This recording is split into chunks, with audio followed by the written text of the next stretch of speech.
शराबबंदी जैसा कुछ नजर नहीं आ रहा, और ऐसा होता तो लोगों की जान नहीं जा रही होती, जहरीली शराब नहीं बन रही होती। तो वक्त आ गया, इसे बंद कर दीजिए। फिर आधे घंटे से विपनेश में सभी वक्ताओं की बातों को बड़े ध्यान से सुन रहा था। पता नहीं लोग इस बात को क्यों नहीं समझ पाते हैं कि शराबबंदी अलग मुद्दा है और जहरीली शराब से मौतें अलग मुद्दा है। गुजरात का जिक्र हो रहा था, गुजरात का महिमा मंडन किया जा रहा था। भारतीय जनता पार्टी के वरिष्ठ नेता है सुशील कुमार मोदी जी से आप कहें तो मैं उनका ट्वीट दिखा दूं। 4 महीने पहले जब हमारे साथ हुआ करते थे और जब इस तरह की घटना घटी थी, तब उनकी तरफ से यह ट्वीट किया गया था कि पूरे देश में जिन प्रदेशों में शराबबंदी नहीं है, वहां भी जहरीली शराब से बिहार से ज्यादा मौतें होती। एक आंकड़ा मैं आपके सामने रखना चाहता हूं कि लोकसभा के एक माननीय सदस्य ने गृह राज्य मंत्री से सवाल किया कि पूरे देश में जहरीली शराब से कितनी मौतें होती हैं, इसका आंकड़ा पेश किया जाए। जवाब आया कि 2016 से लेकर 22 तक 6176 लोगों की मौत जहरीली शराब पीने से हुई और कई प्रदेश, उसमें गुजरात, उत्तर प्रदेश भी है, उसमें आंकड़े बिहार से ज्यादा है। अरे भाई, जिन प्रदेशों में शराब उपलब्ध है वहां भी इस तरह का कारोबार होता है। देखिए विपनेश, हम कहीं जवाबदेही से पीछे हटने की बात नहीं करते। और क्या है ये? प्रशासनिक महकमे से चूक हुई है। क्या कह रही हैं आप?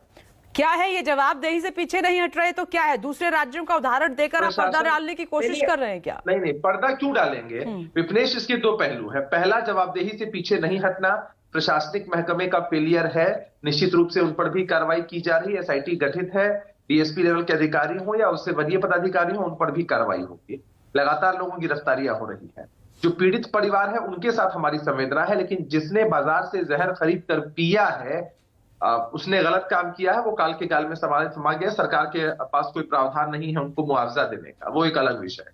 लेकिन जहां शराब उपलब्ध है वहां भी इस तरह की घटनाएं घटती हैं। शराबबंदी को कटघरे में खड़ा करना उचित नहीं है, इसके बहुत सारे सकारात्मक परिणाम है।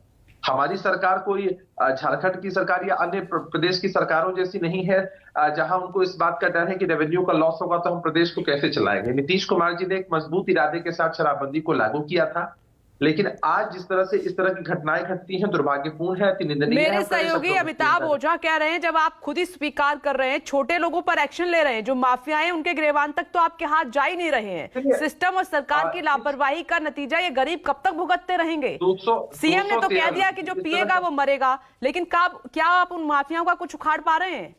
थानों की गोली लगती है, होम डिलीवरी होती है, क्या आपको नहीं मालूम है अभिषेक झा जी? विपनेश, लगभग 213 लोगों की गिरफ्तारियां हुई और इस तरह का जो कारोबार लोग करते हैं वो लोकल स्तर पर करते हैं। जो इनपुट या जो फीडबैक हम लोगों के पास आ रहा है उसके हिसाब से ये है कि इस तरह का कारोबार, इस तरह की अवैध शराब का निर्माण लोकल स्तर पे किया जाता है और बहुत सारे लोग उसमें इन्वॉल्व होते हैं। लगातार शराब की खेपें भी पकड़ी जा रही है, शराबों को नष्ट भी किया जा रहा है, इस तरह के लोगों की भी गिरफ्तारियां हो रही है। इससे पहले भी उत्तर प्रदेश हो, पश्चिम बंगाल हो या झारखंड के रास्ते जो माफिया इस चीज में इन्वॉल्व है उन पर भी कार्रवाई हुई है। हरियाणा के लोगों तक को गिरफ्तार किया गया। लेकिन मसला ये है कि हम कार्रवाई कर रहे हैं, किसी के पास इनपुट है तो वो इनपुट को प्रोवाइड नहीं हो रहा है। अगर एक्शन होता अभिषेक झा जी तो बिहार में लोगों की, जब आप बीजेपी के साथ थे सरकार में तब भी मौतें हुई, अब आरजेडी के साथ हैं तब भी मौतें हो रही हैं, और अगर एक्शन होता तो लोगों की जान नहीं जाती, थाने से स्प्रिट गायब नहीं हो जाती, जहरीली शराब नहीं बनती। क्या आपका सिस्टम कर रहा है? लापरवाही है। अरे उनसे जाकर पूछिए, जब आपके सीएम के बयान ने उनके दर्द को कितना बढ़ा दिया है, जिन्होंने अपनों को खोया है। चलिए उनकी गलती मैं मान लेती हूँ कि उन्होंने शराब पी ली, लेकिन बन क्यों रही है ये? इसका जवाब खोजिए। फिर आती हूँ माधव जी, आनंद माधव जी। जहां लापरवाही हम कार्रवाई करने को तैयार नहीं हो रही है, ये सिर्फ टीवी पर आकर लीपापोती करने की बात है।